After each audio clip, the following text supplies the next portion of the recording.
शंकर के शिवलिंग को बनाने के लिए मिट्टी कहाँ की होना चाहिए, किस जगह पर बनाना चाहिए, मिट्टी में कैसा जल मिलाना चाहिए। जब शिवलिंग का निर्माण करें, शंकर के शिवलिंग को जब बनाए तो सबसे पहले कैसे बनाए, उस तक का विधान शिव महापुराण में और लिंग पुराण में कहा गया। महाराज कहा क्यारे की मिट्टी हो, क्यारा मतलब समझिएगा जिस मिट्टी पर कोई गंदगी ना करी गई हो, ऐसी जगह का कोई भाग मिट्टी का लाया जाए जहां कोई गंदगी ना करे। शिव महापुराण की कथा कहती है। देखो, पिछले वर्ष के लॉकडाउन से लेकर अभी तक की जो कथाएं आप लोग सुने हैं, उसमें शिवलिंग मट्टी का किस तरह से बनाया जाए और कैसी मट्टी हो और उसमें पानी कैसा मिलाया जाए, कैसा शिवलिंग तैयार करा जाए, उसका विधान वर्णन नहीं कर पाए, परंतु आज कथा निकली है तो उसको सुन लो। क्यारे की मिट्टी, क्यारे की मिट्टी मतलब जिस मिट्टी पर कोई गंदगी ना करी गई हो, ऐसी जगह की मिट्टी को लेकर जाए। और मिट्टी को लाने के बाद थोड़ा पानी का सींचन कर दें, अर्थात घर में लाएं तो उससे पहले मिट्टी को पवित्र करें। अपने घर में गंगा जल रखा हो, यमुना जल रखा हो, सरयू जी का जल रखा हो, उससे मिट्टी का सींचन कर दें। मान लो अगर ये जल नहीं भी है तो जल के अंदर थोड़ा सा इत्र डालकर मिट्टी का सींचन करें। अगर इत्र भी नहीं है तो जल के अंदर थोड़ा सा दूध डालकर मिट्टी का सींचन करें। दूध भी नहीं है तो एक बेलपत्री जल के अंदर डालकर उस पानी का सींचन करें। बेलपत्र भी नहीं है, पीपल का पत्ता डालकर उसका सींचन कर दें। पर मिट्टी पर घर में लाते से ही, ये नहीं कि मिट्टी आज लाए और तुमको शिवलिंग कल बनाना है, तो मिट्टी अगर एक दिन पहले लाए हो, 2 दिन पहले लाए हो, 4 दिन पहले लाए हो, तो उसी दिन जल का सींचन होना चाहिए। ये नहीं कि जिस दिन बनाएंगे उस दिन सींचन होगा। मिट्टी पर पानी का छींटा, सींचन भले ज्यादा मत डालो, पर छींटा तो उस दिन लगा देना चाहिए जिस दिन घर में मिट्टी लेकर आए हो, जिस दिन लेकर। फिर भले तुम शिवलिंग 15 दिन बाद बनाओ, 8 दिन बाद बनाओ, 10 दिन बाद बनाओ, 3 दिन बाद बनाओ, पर उस समय पर मिट्टी का सींचन उस समय हो जाना चाहिए।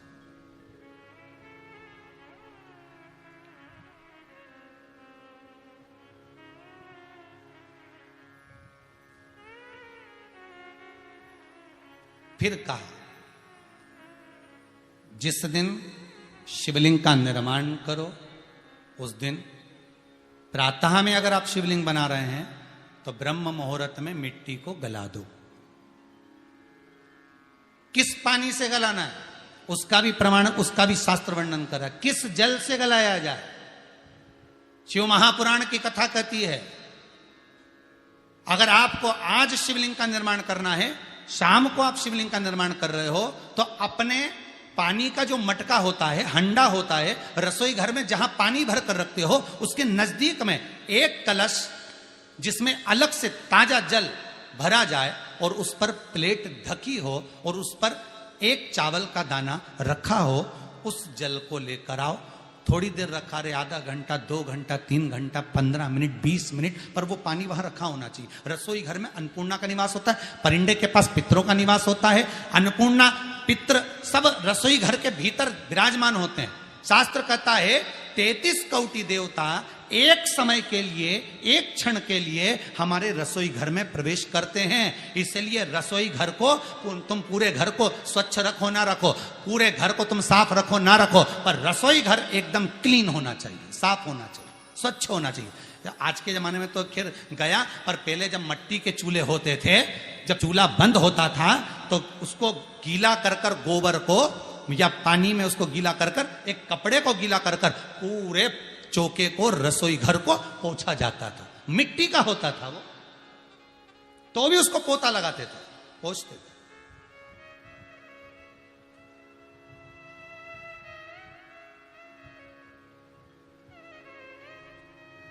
तो पहला क्रम है पार्थिव शिवलिंग का निर्माण। सावन के महीने में अगर आप शिवलिंग बनाते हैं, सोमवार को शिवलिंग बनाते हैं, तो नियम ध्यान रखिएगा महाराज, लिंग पुराण से है ये, इसका नियम ध्यान रखिए। क्या करना है, मिट्टी को लाना है, जल का छींटा देना, छींटा जरूर देना, घर में लेकर आए और जल का छींटा होना जरूरी है। 2 दिन तक 3 दिन तक मिट्टी रखी हुई है, और उसके बाद अगर आपने पानी का छींटा नहीं दिया है और आपने डायरेक्ट मिट्टी को गला दिया और उसके बाद बनाया, तो उसका कोई प्रमाण नहीं। जल का छींटा अवश्य। फिर उसको रख दें, 15 दिन बाद बनाओ, 4 दिन बाद बनाओ, 3 दिन बाद बनाओ, 2 दिन बाद बनाओ। शिवलिंग जब बनाओ तब उस मिट्टी को, जो कलश आपने रसोई घर में रखा है चावल का दाना रखकर प्लेट के ऊपर, अर्थात उस कलश का जल उस मिट्टी में थोड़ा सा डालिए। क्यों डाला जाता है उसका भी भाव वर्णन किया है। अब भविष्य पुराण, स्कंद पुराण और अग्नि पुराण, इन तीनों से ले लिया गया।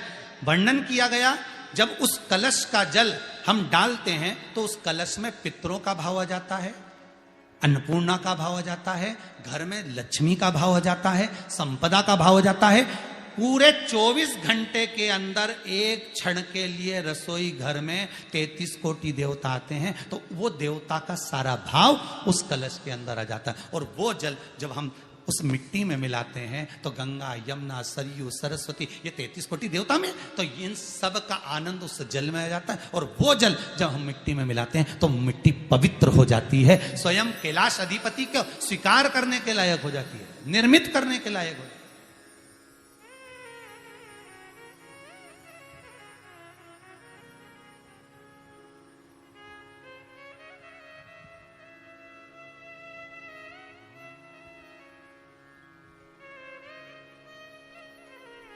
शिवलिंग का निर्माण। अब शिवलिंग का निर्माण कैसे करना? मिट्टी में गला दिया पानी में। सबसे पहले शिवलिंग बनाने से पहले पात्र जो होता है उसके नीचे एक बेलपत्र रखी जाती है। क्या रखना है? एक बेलपत्र। शंकर को झेलने के लिए कोई साधारण नहीं है पात्र जिस पे झेला जाए।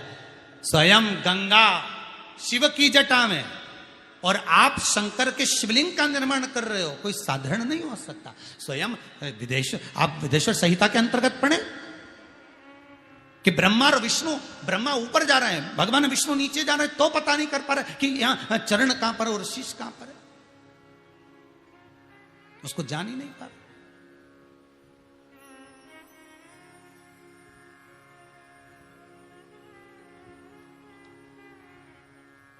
बस एक बेलपत्र, साधारण भाव में बेलपत्र भी सीधा भाग, और इस बेलपत्र की जो डंडी है वो उत्तर दिशा में रखना है थाली के अंतर्गत। जब आप शिवलिंग का निर्माण करें उत्तर, इसके ऊपर जो गलाई हुई मिट्टी है वो डाल दीजिए, और डालने के बाद सबसे पहले शिवलिंग का स्वरूप बनाना। सबसे पहले नीचे की जलाधारी नहीं बनाना। क्या बनाना है? शिवलिंग का स्वरूप बनाना। बनाने के बाद उसी शिवलिंग के पास में और मिट्टी डाल लीजिए, फिर जलाधारी का निर्माण करिए। फिर जलाधारी,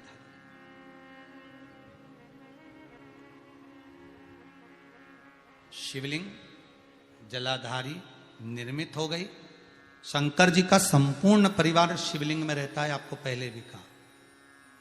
भगवान भूत अधिपति भूतेश्वर, भगवान शिव का संपूर्ण परिवार शिवलिंग में, पहले भी कथा में कहा, आज फिर आपको वर्णन कर देते हैं। जैसे ये जलाधारी है गोल, ये चरण है, ये शिवलिंग है। ये जो गोल भाग है जहां पर भगवान शंकर का शिवलिंग रखा है, ये पार्वती जी का हस्त कमल है। जहां से पानी नीचे गिर रहा है, इसके राइट भाग में श्री गणेश जी का स्थान, लेफ्ट भाग में श्री कार्तिकेय जी का स्थान। बीच में जो एक मोटी सी लाइन होती है जलाधारी में, वो पार्वती जी के सुंदर पुत्री अशोक सुंदरी का स्थान। शंकर जी के ऊपर जो तिकोनी रखी रहती है, उसके ऊपर से जो जल बूंद बूंद नीचे गिरता है, ये जो पानी बूंद बूंद नीचे गिरता है, या आप कलश से जल चढ़ाते हो या आप श्रृंगी से जल चढ़ाते हो, तो ये जो पानी गिर रहा है, ये शंकर भगवान की 5 पुत्रियां, जया, विषहरा, शामरी बारी, दोतली और देव, ये शंकर जी की 5 बेटी, 5 पुत्री। कार्तिकेय भी है, गणेश भी हैं, अशोक सुंदरी भी है, शंकर जी की 5 बेटियां भी हैं, शंकर भी है और पार्वती भी। अर्थात शिव जी के परिवार में आपको गणेश जी की पूजन अलग करने जाने की जरूरत नहीं पड़ेगी, शंकर के परिवार में पार्वती जी की पूजन अलग करने जाने की जरूरत नहीं पड़ेगी, कार्तिकेय की पूजन अलग जाकर करने की जरूरत नहीं है। शंकर का परिवार शंकर के शिवलिंग के साथ में उस जलाधारी में संपूर्ण परिवार शंकर का विराजमान है, संपूर्ण परिवार, कुछ भी नहीं, संपूर्ण और पूरा परिवार है महाराज। फिर वही बात आई, ध्यान दीजिएगा, जिस व्यक्ति को नींद ना आवे, रात्रि को सोते समय टेबलेट खाने की जरूरत नहीं, शंकर भगवान की 5 पुत्रियों का नाम लीजिए। जया, हाथ में जल लो, पलंग पर बैठो, जल हाथ में लिया, जया आचमन कर लो, विषहरा आचमन कर लो, श्यामली बारी आचमन कर लो, दौतली आचमन कर लो और देव आचमन कर लो। ये शंकर की जो 5 पुत्रियां हैं, ये ऐसी पुत्रियां हैं जो निंद्रा देवी को लेकर आती हैं और हमें विश्राम का आनंद सुख प्रदान करती, हमारे नयनों पर विराजमान रहती।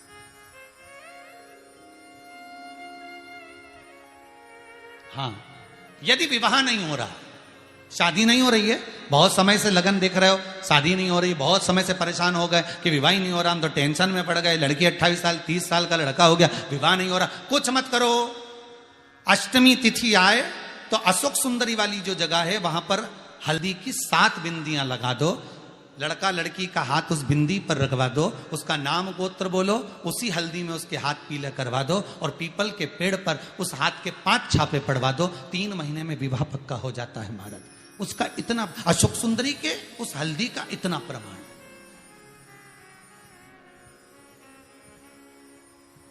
3 माह के अंतर्गत विवाह नक्की हो जाता, इतना इतना प्रमाण है महाराज। भगवान शिव की आराधना का कोई साधारण फल है महाराज।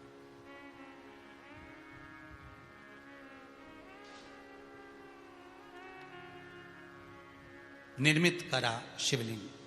एक बार सब जितने भी टीवी पर बैठे हैं, सम्मुख में कथा सुन रहे हैं,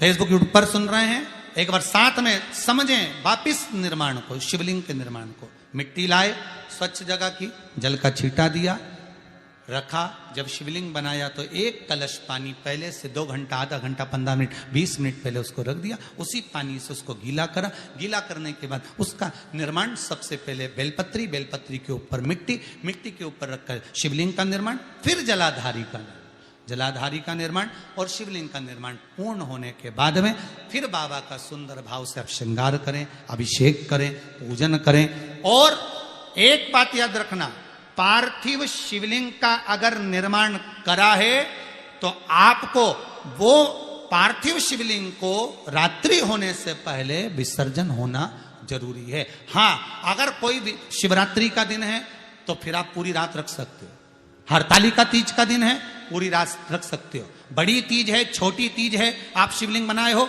तो आप पूरी रात रख सकते हो, विशेष कोई उत्सव है, श्रावण का महीना है, पूरी रात रख सकते हो। पर बाकी के समय अगर आप शिवलिंग का निर्माण करें तो उसको सूर्यास्त होने के पहले आप उसको नदी में, जल में, जलाशय में विसर्जन करें। बहुत ध्यान दीजिएगा, विसर्जन करते समय जब आप विसर्जन करें, पानी में अपने पात्र को, शिवलिंग को जब छोड़ें, उस समय पर ध्यान दीजिएगा कि शिवलिंग की जो जल की धार है, जिसका उत्तर की ओर जो जल की धार होती है, विसर्जन करते समय वो जल की धार अर्थात वो उत्तर का भाग हमारी ओर होना चाहिए और थाली इस तरह से पकड़ें कि वो भाग हमको जब डालें तो वो भाग हमको दिखे, थोड़ा सा नजर आए पानी में डालते समय। और जब वो थोड़ा भाग दिखता रहे, और जिसलिए आपने शिवलिंग बनाया, जिस कामना से आपने शिवलिंग बनाया है, वो कामना उस भाग को पानी में देखते देखते बोल दीजिए, वो कामना पूर्ण हो जाती है। इसको कहते हैं पार्थिव शिवलिंग का निर्माण करना और उसकी आराधना करना, उसकी आराधना।